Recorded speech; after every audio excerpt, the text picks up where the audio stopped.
Hello बच्चों, चलिए प्रश्न को पढ़ते हैं। स्पेक्ट्रमी रेखाओं के लिए डॉपलर विस्थापन का सूत्र लिखिए। तो चलिए बच्चों, सबसे पहले तो हम मूल अवधारणा लिखेंगे जिस पर भी यह प्रश्न आधारित है। तो बच्चों, यह प्रश्न आधारित है डॉपलर प्रभाव पर। डॉपलर प्रभाव पर, ठीक है बच्चों। अब आपको लगेगा प्रश्न तो हमसे डॉपलर विस्थापन पूछ रहा है। आएंगे बच्चों, हम वहां भी आने वाले हैं।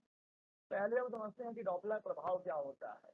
बच्चों, जब कभी जब कभी प्रकाश स्रोत और प्रेक्षक के बीच सापेक्ष गति होती है, अर्थात जब कभी प्रकाश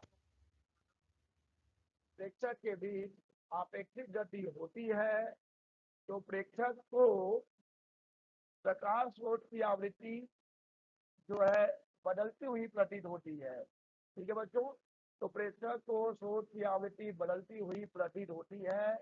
और बच्चों, आवृत्ति में होने वाले इस आभासी परिवर्तन को ही कहा जाता है डॉपलर प्रभाव।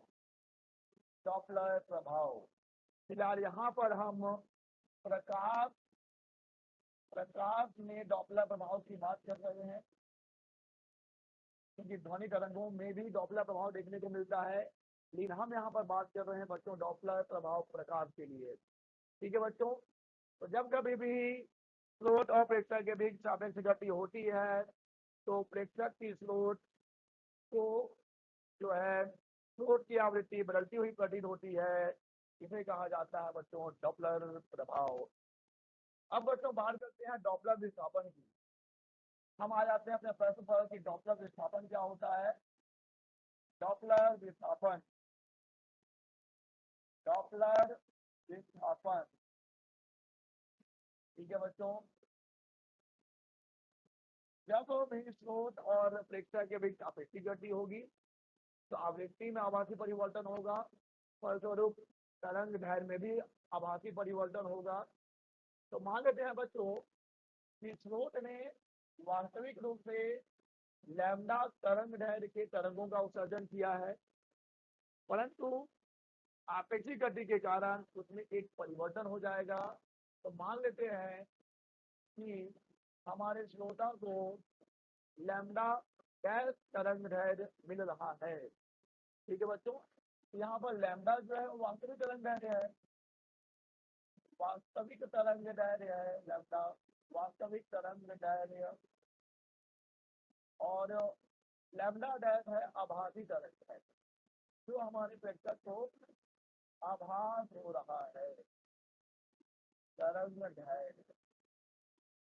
ठीक है बच्चों, और इन दोनों का अंतर ही तो कहलाता है डॉपलर विस्थापन। प्रकाश स्रोत और प्रेक्षक के बीच आपेक्षिक गति के कारण प्रकाश की आवृत्ति या फिर तरंग दैर्घ्य में आभासी परिवर्तन को डॉपलर विस्थापन कहते हैं। डॉपलर विस्थापन कहते हैं। तो बच्चों, डेल्टा लैम्डा बराबर हो जाएगा Y minus Y dash, Y और माफ कीजिएगा वाई नहीं लैम्डा है। डेल लैम्डा बराबर लैम्डा माइनस लैम्डा डैश। ठीक है बच्चों, अब ये देखिए बच्चों किसके बराबर होता है। डेल्टा लैम्डा बच्चों होता है plus minus B S upon C गुना लैम्डा। अब यहाँ पर समझ लीजिए चिन्हों के मायने क्या क्या हैं। बच्चों यहाँ पर जो वी एस है वो तो प्रकाश स्रोत की चाल है, प्रकाश स्रोत की चाल है ये। और बच्चों की से तो हम भली भांति परिचित हैं, ये है प्रकाश की चाल, प्रकाश की चाल। और लैम्डा बच्चों वास्तविक तरंग दैर्घ्य है। ठीक है बच्चों, लैम्डा है तरंग दैर्घ्य। तो बच्चों यही सूत्र है डॉपलर विस्थापन का। परंतु बच्चों हम यही नहीं रुकेंगे। यहाँ पर देखिए दो संभावनाएं हैं प्लस चिन्ह भी हो सकता है, ऋण चिन्ह भी हो सकता है। चलिए दोनों के मायने समझ लें कि अगर प्लस है तो इसका क्या अर्थ है, माइनस है तो इसका क्या अर्थ है। बच्चों डेल लैम्डा बराबर plus minus D S upon C गुना लैम्डा। अगर यहाँ पे प्लस चिन्ह की बात हो, प्लस चिन्ह इस बात का द्योतक है कि प्रकाश स्रोत प्रेक्षक की ओर गतिमान है, प्रेक्षक की ओर गतिमान, प्रेक्षक की ओर गतिमान है। अर्थात बच्चों क्या होगा, अर्थात तरंग दैर्घ्य घट रहा है, तरंग दैर्घ्य घट रहा है।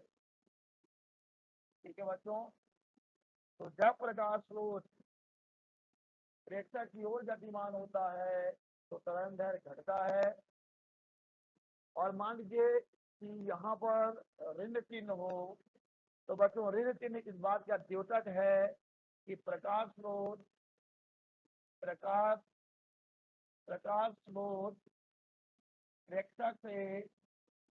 प्रेक्षक से दूर हट रहा है, दूर हट रहा है, अर्थात तरंग दैर्घ्य बढ़ रहा है, तरंग